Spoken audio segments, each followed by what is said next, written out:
Back in October of 1992, our guard unit went into the deep woods near Fort Lewis for a boring weekend drill. We expected rain, wet tents, and dumb complaints. Instead, something huge moved over the treetops, something that took one of our guys without a sound. By the time we realized we were being trapped by something unknown, it was already too late. And what dragged us into the dark wasn't afraid of guns or fire or anything human. If you were stuck in those woods, what would you do? Tell me in the comments. And don't forget to like, subscribe, and share this with your friends. All right, let's begin. I still think about that weekend every time October rolls around. The air gets wet, the skies go low, and for a second I can smell those damn evergreens again. It was October 1992, Western Washington State. Deep woods not far from Fort Lewis. The kind of forest that swallows noise and light and makes you feel like you're walking inside a shut door. We were out there for a weekend field exercise. Washington Army National Guard. Nothing special, nothing anyone cared about. Old logging land the Guard used for decades. If you didn't know better, you'd think it was just public forest. Dirt trails, slick mud, moss growing on everything. Fog that sat heavy between the trees, moving slow like it had weight. They'd assigned our squad to set up near an old Cold War radar site on a ridge. Someone told me it used to be some backup scanning point. Now it was just a cracked concrete pad with weeds pushing through it, a rusted metal shed with its roof dented, and a busted dome half covered in moss. It looked like someone had tried to bury it but gave up halfway. I didn't like being near it. None of us did. It felt abandoned in a wrong way. I was Specialist Daniel Park, 23, college kid, just doing my guard time. I wasn't looking for adventure. I wanted the weekend to be calm, go home without rolling an ankle, grab a burger on the drive back, and pretend I'd studied that week. Sergeant Halpern ran our squad, mid-30s. Hard in the face, but fair. He'd seen enough dumb stuff to know when to shut down jokes or drama. He didn't tolerate nonsense, especially not ghost stories. He called them brain rot. Then there was Second Lieutenant Marsh, barely older than me, but already carrying that officer's stiffness. Butter bar with a point to prove. Tried too hard to look in control. Everything had to be by the book, even when the book didn't matter. Specialist Reed was the loud one. Late 20s. The guy who cracked jokes even when the rain was soaking through his uniform. He never seemed scared. Not then anyway, always walking a few steps ahead like he owned the place. Private Ellis rounded us out. 19, quiet, followed orders, never complained. The kind of soldier every squad wants because he didn't make trouble. Didn't try to show off, just did the job. We got to the ridge in late afternoon. The drizzle had already started. Washington drizzle isn't like regular rain. It's steady, thin, and it sticks to everything. You don't hear it. You just notice you're soaked. We set up tents in a small clearing just below the concrete pad. Mud sucked at our boots. The trees closed around us so tight the light dropped faster than normal. Marsh kept checking his map and compass like the forest might move if he looked away. Reed tossed his pack down and said, "Hell of a vacation spot, Park." "Yeah," I said. "Real postcard." Ellis stayed quiet, staking down his tent. Halpern walked around, making sure we weren't screwing it up. He pointed at the dome on the ridge. "No one climbs on that," he said. "Metal's sharp. Structure's trash. You fall through it, I'm not writing that paperwork." Reed laughed. "Who'd want to climb that thing?" Halpern didn't answer. He didn't like talking about the dome. Just looked at it like it was trouble waiting for a reason. After tents were up, we checked the radios. Static was thick, but we chalked it up to hills and trees. Weather pushed signals around. Nothing strange about that. As night came in, we did a short nav drill. Nothing big, just moving through the woods with compasses and pace counts. Wet ground made everything slippery. Someone cursed about cold coffee. Someone else said their socks were already soaked through. It was the usual complaining. That's how we passed the time. The forest felt normal then, busy with sound. Rain tapping leaves, wind moving branches, soft, distant creaks like trees shifting. When we got back to camp, darkness settled fully. Fog pooled low, creeping around the tents. The radar dome stood up on the ridge like a dull white eye. Reed said it creeped him out. Halpern told him to knock it off. I got first watch. I didn't mind. Standing guard meant I didn't have to listen to Reed snoring. I walked to the edge of camp and leaned against a tree, holding my rifle at the low ready. My night vision flickered a little each time I moved my head. For a while, nothing happened, just normal forest noise. But around midnight, something changed. The sound dropped too fast, like someone turned off a switch. 1 second, the woods were alive. The next, they were empty. Even the rain felt quieter. I tried to shake it off. Fog does weird things. Sound gets eaten up. Still, the silence bothered me. I glanced toward the ridge. The dome was a faint shape through the mist, half swallowed by trees. I didn't like looking at it. The shed next to it looked like it was barely standing, edges rusted thin. The quiet stretched on, long enough that I checked my radio twice to make sure it was working. I keyed it once just to hear the click. Then, right when I was telling myself I was being stupid, I saw something above the treetops. It moved fast. A shape. Big, bigger than anything that should be flying out there. No sound. Just a shadow crossing the thin moonlight. 1 second it was there. 1 second it wasn't, gone behind the ridge. I stared up at where it disappeared. My heartbeat was fast enough to feel in my neck. I tried to tell myself it was nothing, maybe a big owl. Maybe just thick fog catching the light weird. My brain scrambled for anything normal. I whispered, lack of sleep, calm down. But even then, I didn't believe it. I kept watch until Halpern came to relieve me. I didn't tell him what I saw. Didn't want to sound like Reed when he started running his mouth about monsters. Still, when I crawled into my tent, the forest felt wrong. Off in a way I couldn't explain. I told myself I'd forget it by morning. Just nerves, just weather, just a long day. But lying there, listening to rain hit my lawn, I kept seeing that shadow moving across the treetops. Too big to be normal, too fast to be right. And that was the last moment things felt close to normal out there. The next day started quiet, too quiet for that stretch of woods. Morning fog clung low, thick as smoke. Everything felt damp, even the air in my lungs. We boiled water for instant coffee, most of us half awake, boots still soaked from the night before. Nobody talked much at first. Just the usual grumbling. Reed griped about his back. Marsh paced with his map like he was proving he hadn't lost the area overnight. I kept thinking about that shadow, but I didn't bring it up. Not worth getting laughed at.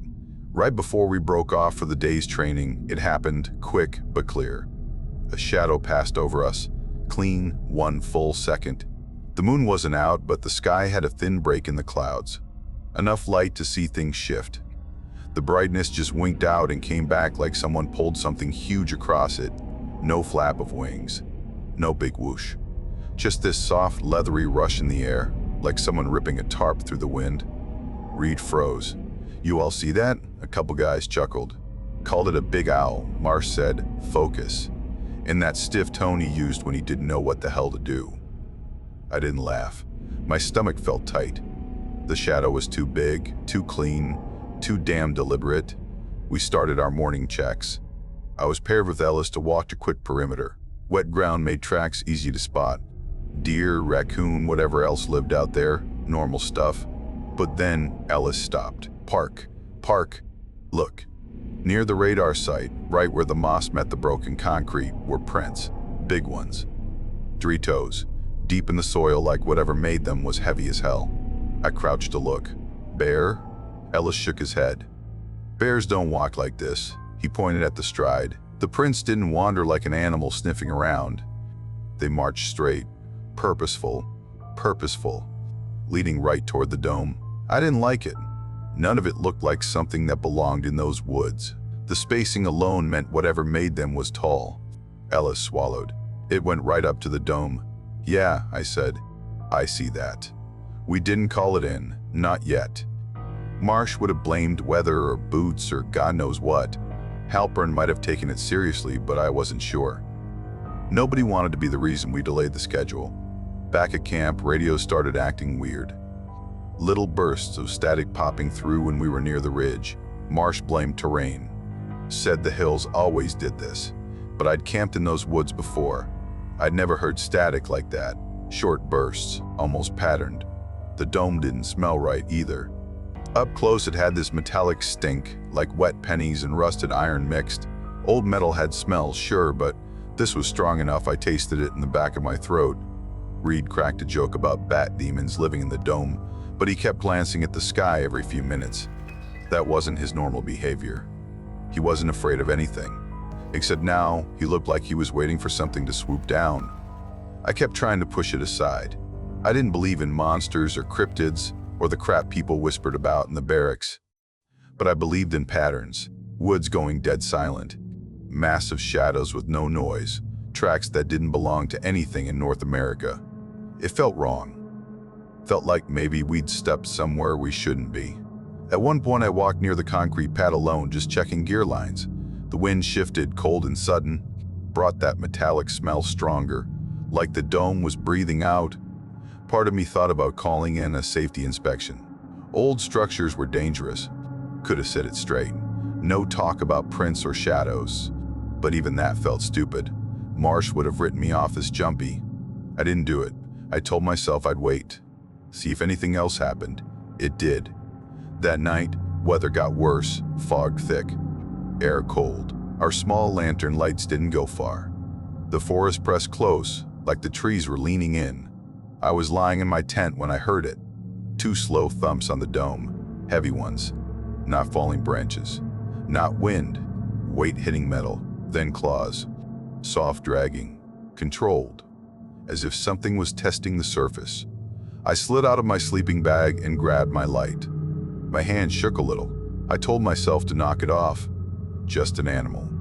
Just a wet limb falling. Anything normal. But when I stepped outside, the air was dead still. Too quiet again. I raised my flashlight and shined it toward the ridge. The beam cut through fog in a thin column. The dome sat there, pale and mossy. Nothing on it, nothing moving. I walked closer anyway. My boots sank in damp moss. Breath fogged out in front of me. When I got close enough, I saw them. Fresh scratches on the metal, long, shallow cuts. A few inches deep, new, clean, not rusted yet.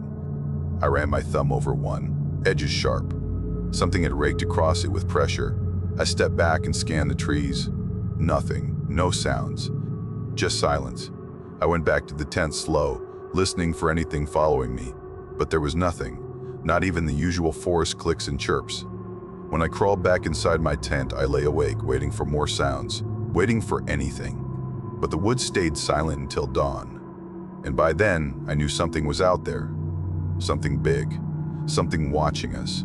The others didn't know yet. They would soon. The next morning, the air felt tight. Nobody said anything, but the whole camp moved different. Less joking, more looking over shoulders. Even Reed seemed quieter, which wasn't normal for him at all. Marsh gathered us near the ridge. He tried to sound calm, but his voice cracked more than once. "We're doing a short patrol," he said.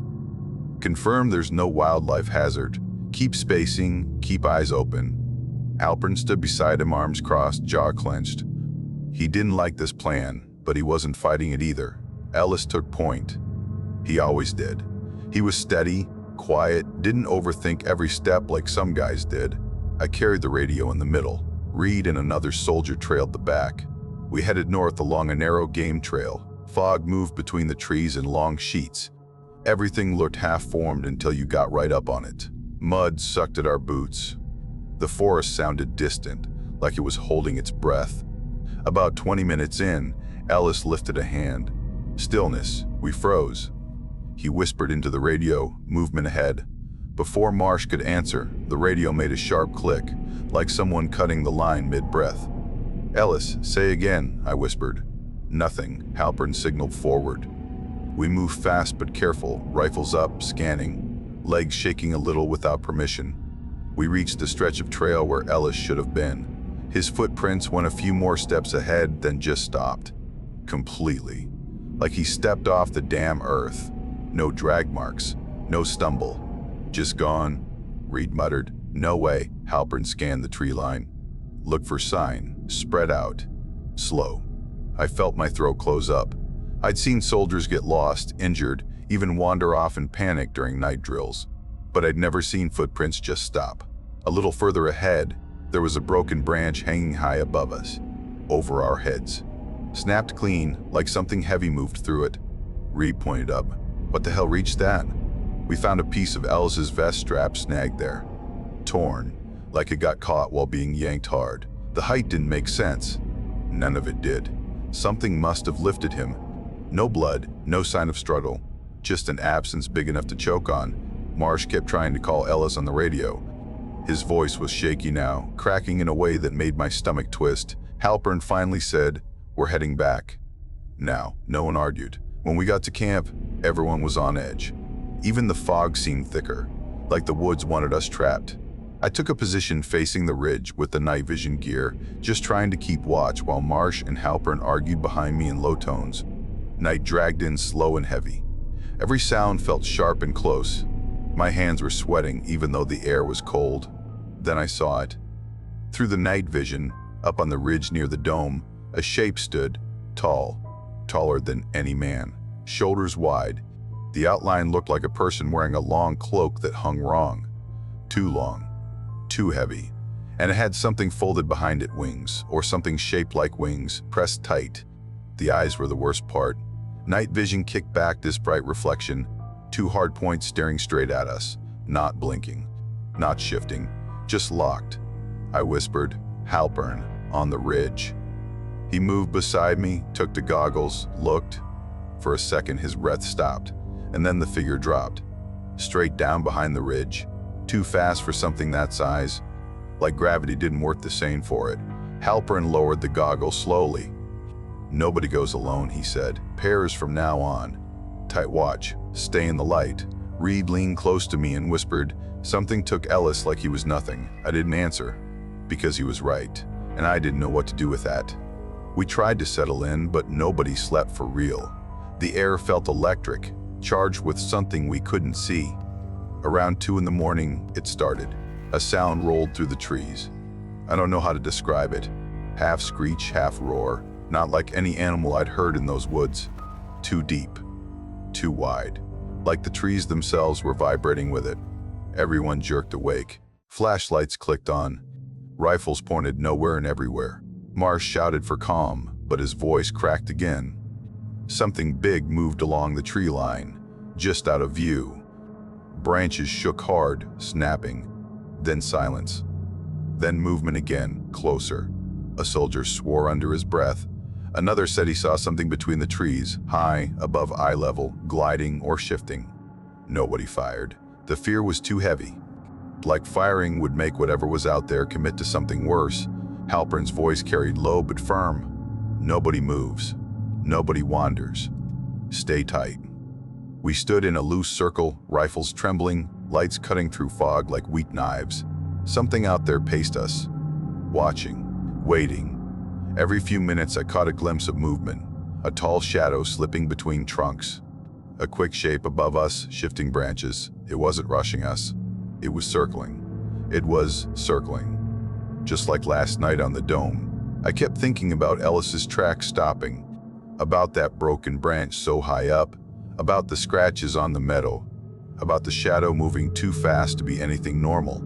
And deep down, I knew one thing with absolute clarity. Whatever was in those woods wasn't confused. It wasn't lost. It wasn't scared of us. It was hunting. And we were still pretending this was some kind of wildlife issue. The night dragged on with that thing pacing around us, never committing, just letting us know it was there. Every sound cut short. Every whisper felt like it carried. When dawn finally cracked through the fog, the whole camp looked different. Deflated. Shaken. Something had taken Ellis. Something big. And it wasn't done with us. By sunrise, the fog was so thick it looked like steam rising off the earth. None of us had slept. Every face was pale, eyes swollen, nerves shot. Nobody joked. Nobody even pretended things were normal. Halpern walked the perimeter like he was counting ghosts. Marsh kept fiddling with the radio, whispering into it like talking quieter might make the signal clearer. No reply came through. Just static, broken into bursts, like something trying to speak but not in a human way. We needed answers, or at least direction. Halpern sent a small team to sweep toward the ridge again, not to hunt anything, just to look for Ellis. Maybe some clue we missed. Nobody believed that, but we all pretended.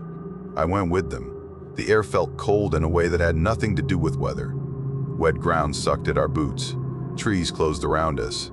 Every few steps I felt like something was behind me, even though nothing made a sound. We reached a small, mossy clearing halfway up the ridge. The smell hit first. Metallic.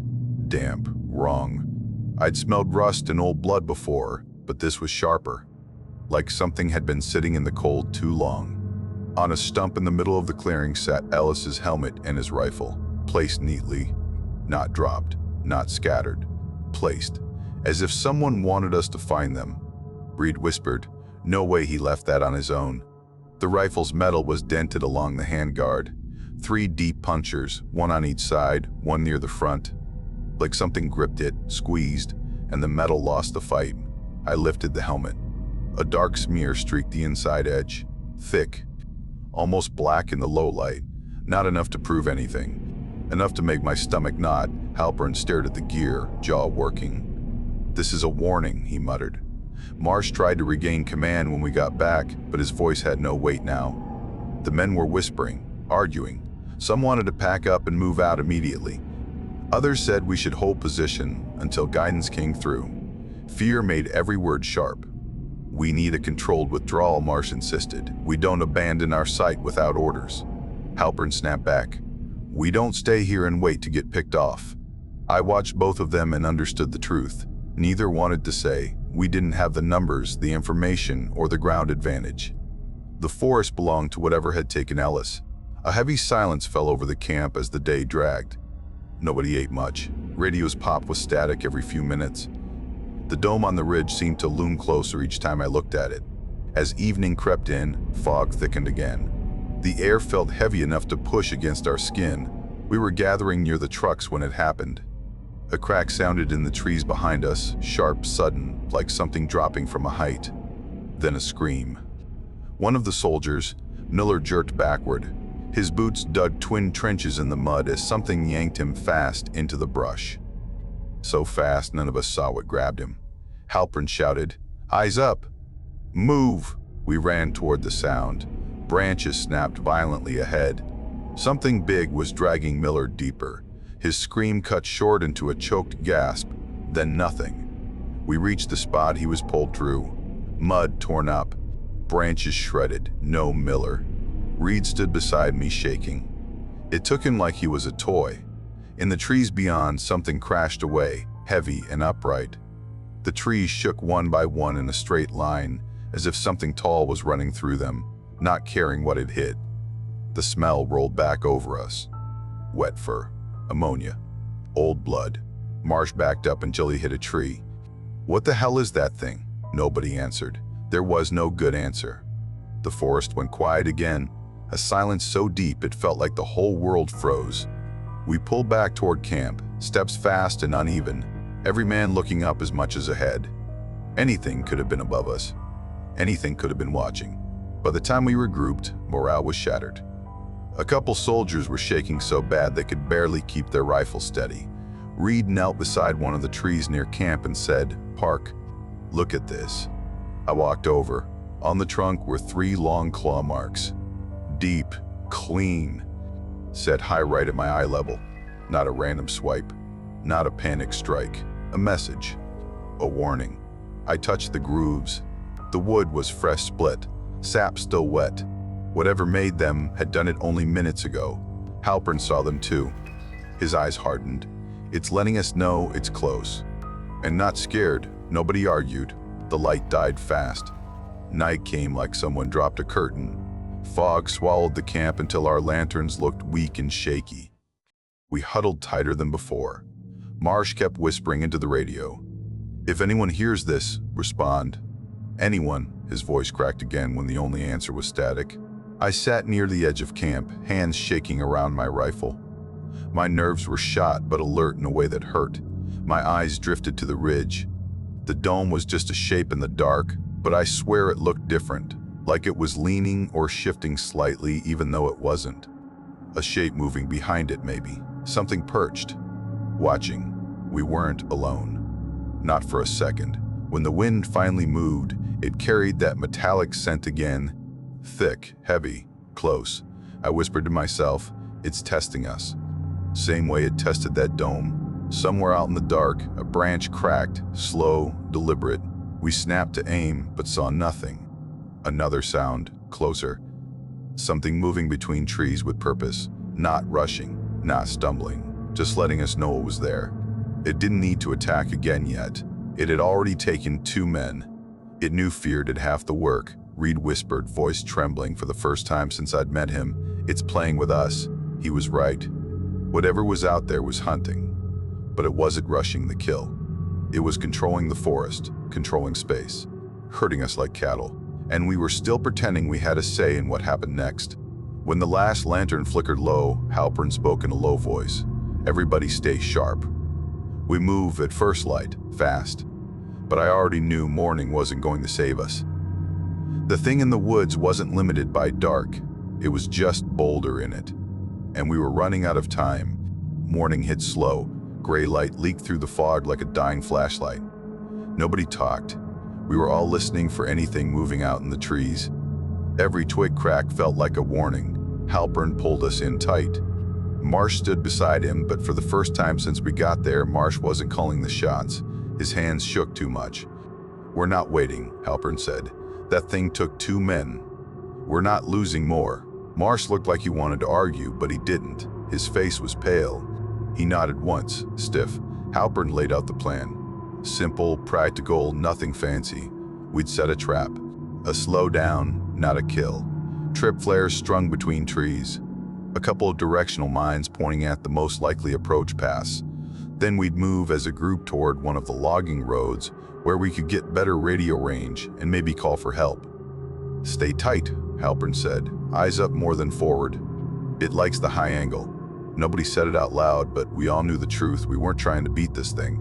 We were trying to survive long enough to leave its hunting ground.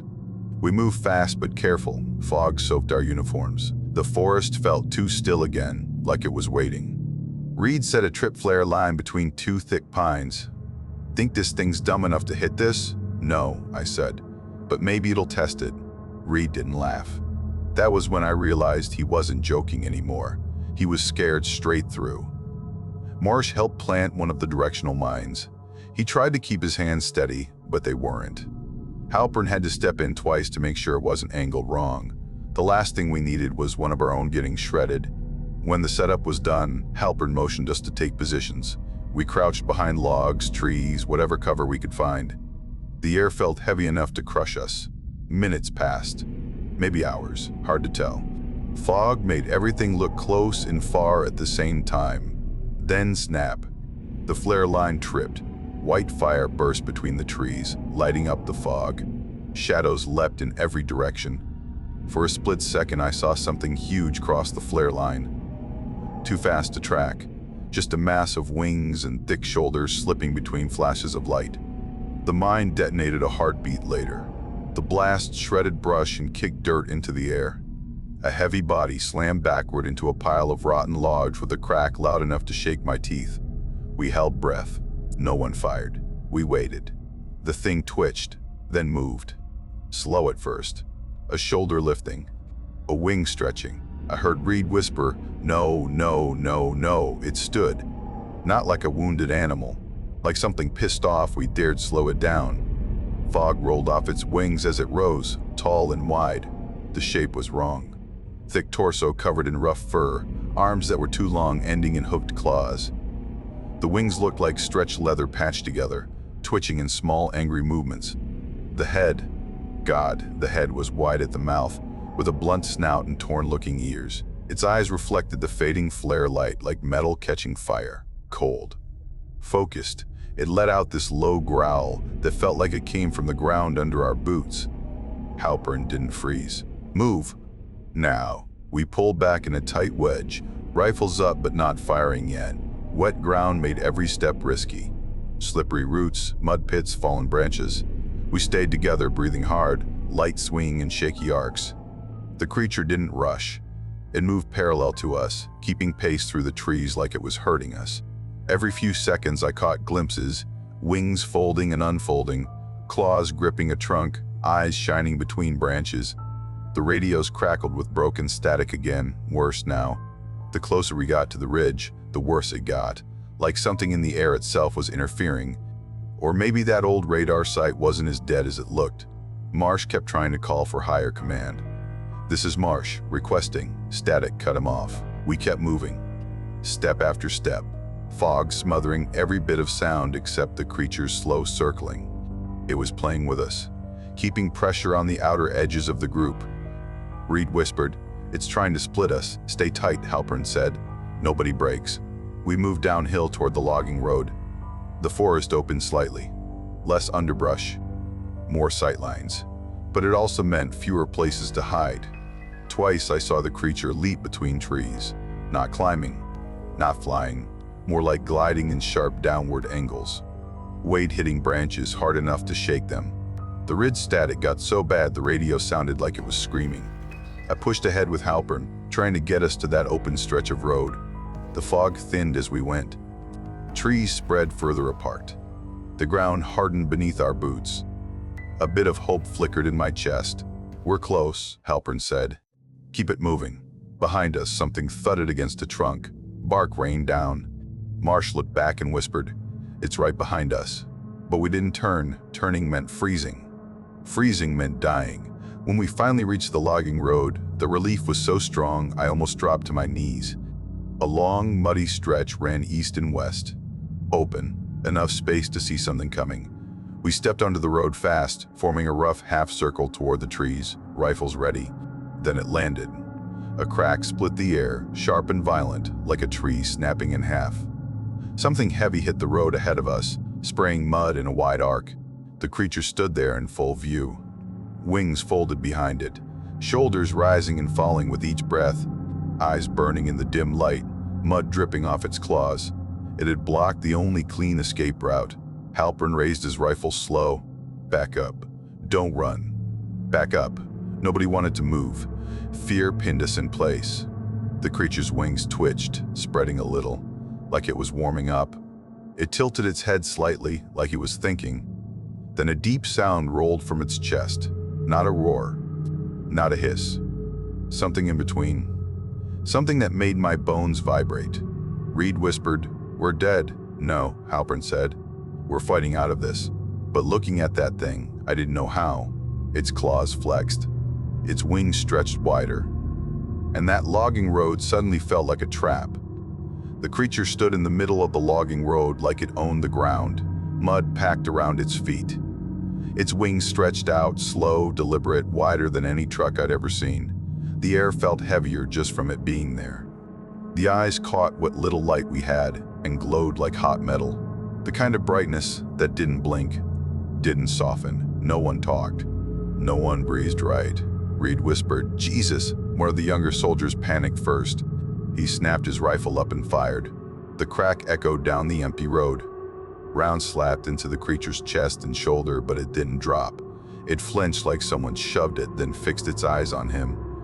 Another soldier broke, bolted sideways, trying to run past it. He made it 3 steps before the creature moved. It didn't leap. It didn't lunge. It just shifted fast, like a shadow changing shape. One swipe. That was all it took. The soldier hit the ground hard, rolled, and didn't get back up. Not dead, but not going anywhere. Marsh shouted orders, but nobody was listening. Panic drowned rank. Fear took control. The creature didn't charge straight at us.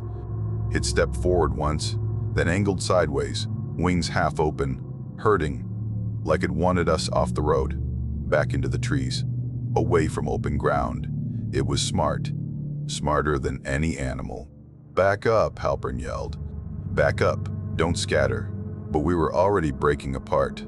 The soldier who got knocked down was dragging himself away, crying out in short, sharp breaths. Another guy tried to pull him up, but a branch snapped overhead loud, and the rescuer froze. Something about the creature's presence scrambled thinking. Every instinct screamed to run. My legs shook so bad I nearly fell. I kept my rifle up, but I knew in my gut it wasn't going to stop that thing. We backed into the tree line. The fog swallowed us again. The creature stayed on the road for a few seconds, waiting, watching, wings twitching. Then it stepped off the road and vanished into the trees after us. We moved fast, stumbling over roots, slipping in mud. Flashlights swung wild, making shadows jump. Every sound felt too loud. Branches snapped behind us in regular intervals, steady, controlled. "Don't split," Halpern shouted. "Stay tight." But the forest was chaos. Terrain sloped unevenly. Fallen logs hid under thick brush. Everyone was crashing into everything. We lost 2 guys instantly to the dark, just gone, their lights veering off behind trees until they disappeared. I ran beside Halpern, breathing hard, trying to keep pace. Reed and 2 others were behind us, panting, swearing under their breath. The creature moved around us, not fast, not trying to kill all of us at once. It stayed close enough to push us in the direction it wanted. "Left," I shouted as I saw a shape cross overhead. Something large glided from one tree to another, claws scraping bark. Halpern shoved us behind a thick fallen trunk. "Stop. Regroup. Count off." We shouted names quick. 4 of us. Only 4. I didn't want to think about how many started the night. Reed bent over, hands on his knees. I can hear it, right above us. He wasn't wrong. Something shifted overhead. Branches bowed under weight, leaves shook. But when we aimed our lights up, nothing was there. A breath moved near my ear. Warm, wet, close. I spun, light raised, rifle aimed. "Nothing," Halpern whispered. "It's playing with us." "Stay low, keep lights up." Another sound came from the opposite side. A branch swayed like something heavy brushed it. Reed's voice cracked. "It's moving around us, fast." I forced myself to focus. I had the radio, the only chance we had. We pushed up a small slope, stumbling, boots slipping. At the top, I raised the radio as high as I could and keyed it. "Emergency," I said, breath shaking. "Missing personnel. Unknown hostile. Need pickup." Static roared for a second. Then a voice cracked through, faint but real. "Hold position. Aircraft inbound." I could have collapsed from relief. But there was no time. Something crashed through the brush below us. Heavy, fast. Halpern grabbed my shoulder. "Move. Find open ground." We ran again, slipping, climbing over downed branches, pushing through thick brush. My lungs burned. My legs shook. The forest didn't open, but it thinned enough to see more than a few feet. The creature followed. I heard it drop from a tree behind us, one heavy thud into the dirt. Then it moved sideways, circling. Every time we tried to sprint in a straight line, something crashed ahead to block us. It wasn't letting us escape on our terms. Reed shouted, "It's driving us like cattle." He was right. We were being steered. The forest thinned even more, giving us room to breathe. But it also made us visible. A shadow flicked across the ground. Huge, winged. It passed over us like a dark cloud. The air pulsed with the force of it. We dropped behind a boulder. Reed's breath rattled out in short bursts. The other 2 soldiers clung to their rifles like they were life preservers. Halpern whispered, "The bird direction was east of here." We hold out until then. I kept my radio raised. "Say again, aircraft inbound, time to arrival." Only static answered. The creature landed somewhere close. The ground shook just enough to feel in our arms. I swallowed hard. "It's close." Halpern raised his rifle higher. "We light it up if it charges. Go for the head." The forest went silent again, not natural silence. A thick one, like the air was waiting for something to break. A branch bent above us. Slowly, something gripping it. I pointed my light up. For a split moment, I saw a claw hook the branch. Long, curved, sharp enough to split bone. It pulled back before the others saw it fully. Reed whispered, voice trembling, "It's playing with us again." I didn't answer. I was too busy fighting the urge to run blindly. Minutes dragged by, maybe less. Hard to tell. Then the radio crackled again. Clearer. "Hold your position, coming low flare if you can. Salvation." Or something close. Halpern nodded. "We move now. Find a clearing. Go." We rushed downhill, stumbling through roots and brush, until the trees opened into a small slope of bare dirt and thin grass. Enough space for a flare to show. I pulled one from my vest, struck it. Bright red light burst out, cutting through fog. The forest lit up in a bloody glow, and that's when the creature screamed. The sound tore through the air, a mix of rage and pain. It echoed off the trees, bouncing around us until it felt like it came from everywhere. The clearing wasn't safe, but it was open and the aircraft would see us. We crouched low, backs together, flare burning hot beside me. The creature circled somewhere beyond the light. I caught glimpses of wings snapping open, a claw scraping a trunk, the shape gliding between the fog. It was close. Close enough I heard its breath over the wind. Halpern whispered, "Stay down, get ready. It's coming." And I believed him. We had seconds before it struck. The clearing felt too open, too exposed.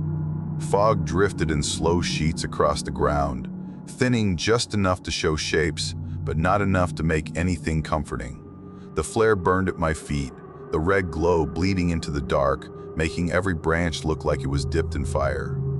Then I heard it, the low thump of rotor blades cutting through damp air, distant at first, muffled by the trees. Then louder, closer, a Black Hawk. Thank God. Reed looked up, eyes wide. They're coming. They're actually coming. Halpern didn't relax. Not done yet. Heads on a swivel. The creature screamed again. The sound ripped through the clearing so hard it felt like someone shoved a metal rod through my chest. We dropped low by instinct. The Black Hawk burst through the fog at treetop height, skimming the ridgeline. The searchlight flicked on, sweeping the forest in long, bright arcs. Every time it passed, the fog glowed pale white before falling dark again. The crew's voice crackled through the radio. "Ground team, pop another flare if able." I struck a second flare with trembling hands. It hissed to life, white hot and bright enough to make me blink tears. Halpern waved it overhead. "Here, here." The searchlight locked onto us. The helicopter dipped lower, fighting crosswinds and tight tree spacing.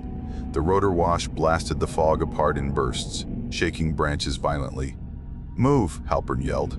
"They need us in the open." We rushed forward, sliding down the slope toward the landing zone the pilot was trying to carve out by brute force alone. The helicopter hovered barely 10 feet off the ground. Lower wasn't safe in that forest. Reed grabbed the wounded soldier, hauling him over his shoulder. I took point, flare in one hand, rifle in the other. The creature's shadow slid across the ground behind us. "Keep moving," Halpern yelled. The searchlight swept over the trees to our left, just in time to catch the creature dropping from the canopy. The beam froze on it for a half second.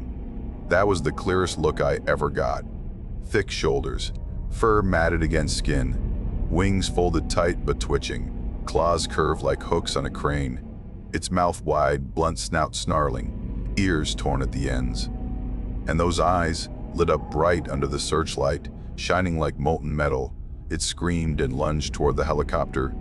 The crew chief yelled through the loudspeaker, "Contact left! Contact left!" The gunner opened fire.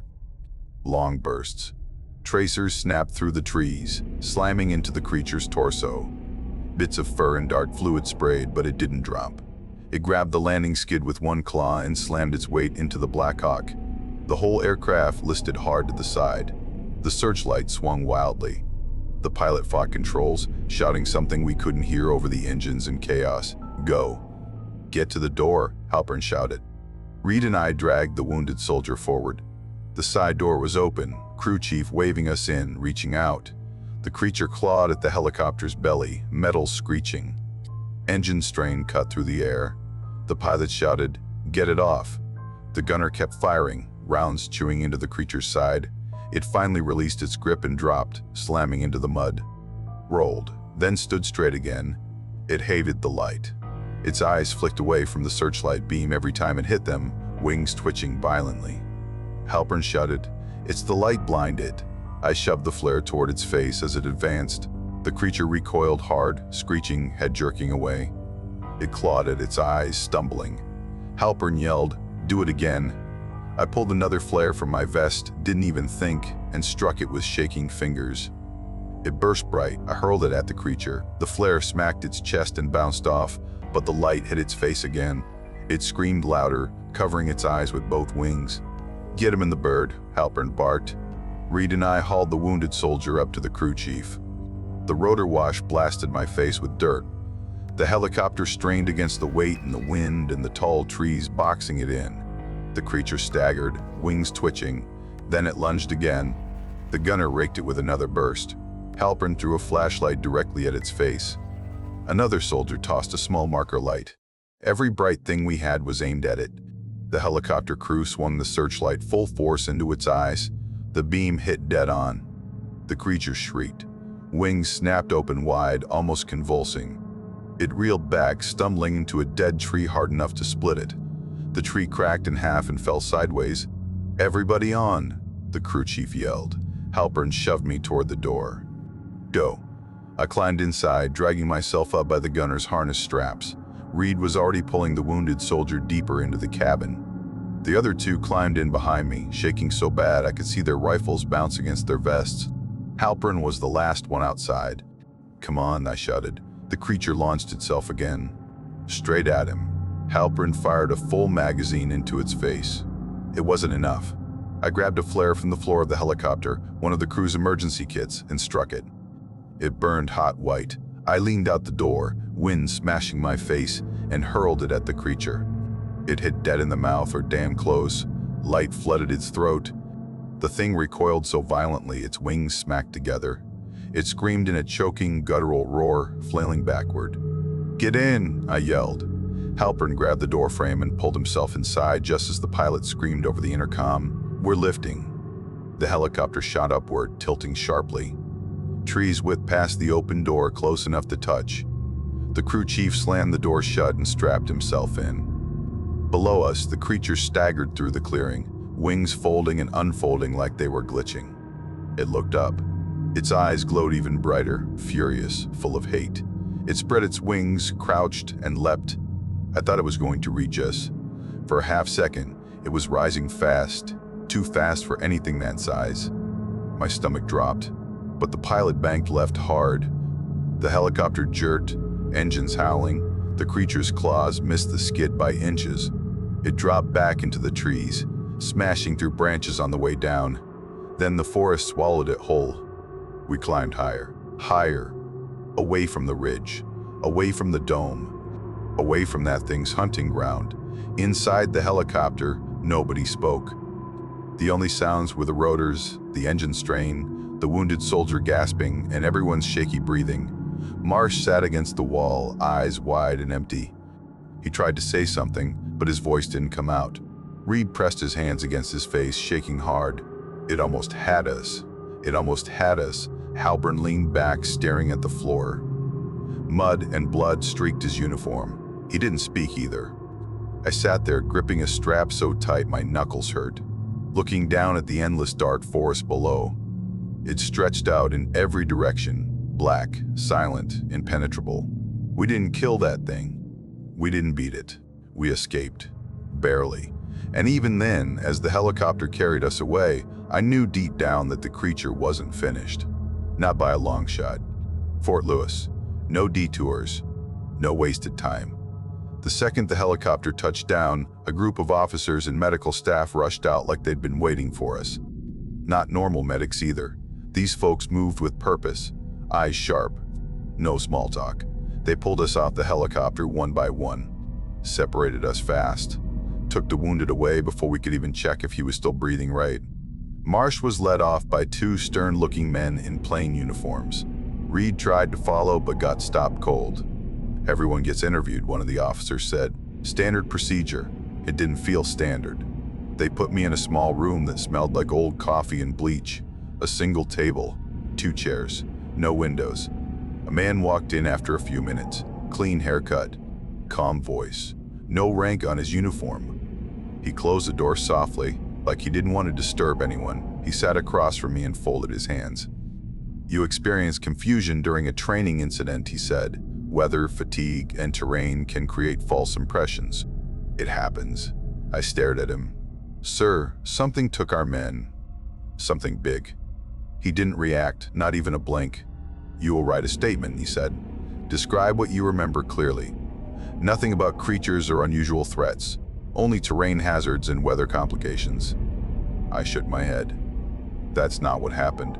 He leaned forward a little. "Specialist Park, you are tired. Adrenaline distorts memory. You'll record the official version. Then you go home." His tone didn't threaten. It didn't need to. It was final. They kept us for hours. maybe longer. Same questions asked in different ways. Same calm pressure. Anyone who pushed back got assigned more paperwork. Marsh broke first. They had him signing forms within an hour. Reed tried to argue, but Halpern shot him a look that shut him up. Later, when they finally let us regroup in the hallway, Halpern pulled me aside. "You keep your head down," he whispered. "They'll bury you in paperwork if you talk. Or worse." He didn't say worse in a dramatic way. He said it like a fact he'd learned somewhere he wasn't supposed to be. By the end of the day, Ellis and Miller were officially listed as missing due to terrain and weather conditions. Nothing about claws. Nothing about being dragged off. Nothing about that thing screaming through the trees. A week later, I heard the old radar site was closed for unsafe structure removal. Except I knew what I saw rolling up the road. Night crews. Trucks with big lights mounted on top. Cages. Restraint gear that didn't belong to engineers. They weren't there to demolish anything. They were there to trap something. Or try to. I watched some of it from a distance before they ran me off. The whole operation moved like they knew exactly what they were dealing with. No hesitation. No guessing. That bothered me more than anything we saw out there. Life didn't go back to normal after that. Sleep got bad. I'd close my eyes and see wings folding in the fog. Hear claws scraping metal. Sometimes I'd wake up feeling like something stood outside my window even though I lived on the second floor. I stopped hiking, stopped camping. Couldn't even drive past thick tree lines without gripping the wheel tight enough to hurt. Reed tried to pretend he was fine, but he shook every time a bird flew overhead. Marsh avoided all of us. Halpern just stared out windows like he was waiting for something. Years rolled by. Everyone moved on in their own broken ways. I never talked about the creature, not out loud, not even to the guys who were there. The silence became part of the story, a weight we carried. Then, somewhere in the early internet years, can't remember exactly when, a grainy clip started floating around on old forums.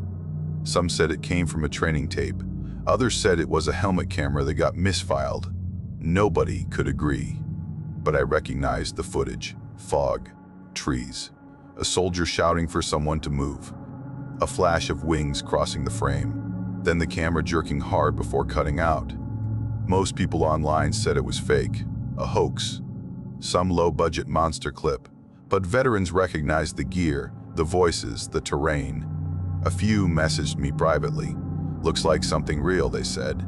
"Looks like something we weren't supposed to see." I never replied, but I saved the clip. Watched it more times than I should have. Last winter I got an unmarked envelope in my mailbox. No return address, no stamp cancellation I could read. Inside was a folded map of the ridge from 1992, a photo of the dome before they dismantled it, and a single typed sentence on plain paper. It moved east after the lights. I stood in my kitchen holding that paper, the room dead silent. The woods out the window looked darker than usual, like something might be standing just past the tree line waiting for night. Two things hit me hard right then. Someone out there believed me. And whatever hunted us in those woods didn't die. It didn't leave. So that's the end of our video. If you made it this far, make sure to hit like and subscribe. It really helps the channel and it's free. And if you want more terrifying encounters like this one, check out the other videos on screen right now. Thanks for watching and stay safe out there.